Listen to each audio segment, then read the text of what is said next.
Ուղիղ 3 տարի առաջ այսօրը տեղի ունեցել մեր վերջին ժամանակների ամենաողբերգական իրադարձություններից մեկը,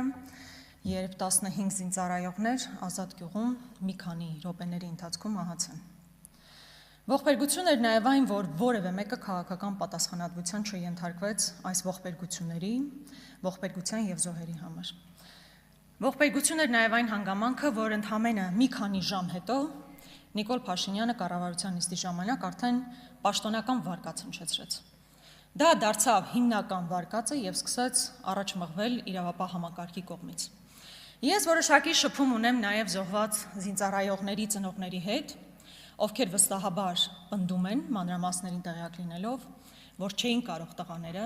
15 պատրաստված երիտասարդ չզգային կրակը, չզգային ծուխը եւ անշարժացած մնային անկողնու վրա։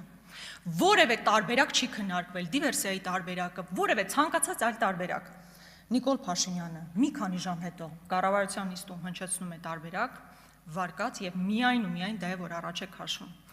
Ես հիմա ուզում եմ ուշադրությունը հրավիրել իրավապահ համակարգին։ 15 երիտասարդներ չէին կարող անշարժացած մնալ, մինչ 10 եւ ավել րոպեների ընթացքում կրակը առաջ էր գնում։ Զբաղվեք իրական արդարադատությամբ։ Սա որպես հիմնական թեմա։ Պարոն Սարգսյան, ինձ համար մտահոգիչ էր ձեր որոշակի ագրեսիվ տոնայնությամբ պատասխանը իմ գործընկերոջ այն հարցին, որ մտահոգիչ են բանակում ոչ մարտական գործողությունների ժամանակ մահը։ Գիտեք ինչու եք այդպես խոսում։ Որտեւ այդ թվում 15 զինծառայող մահացավ եւ որևէ մեկը քաղաքական պատասխանատվություն չկրեց։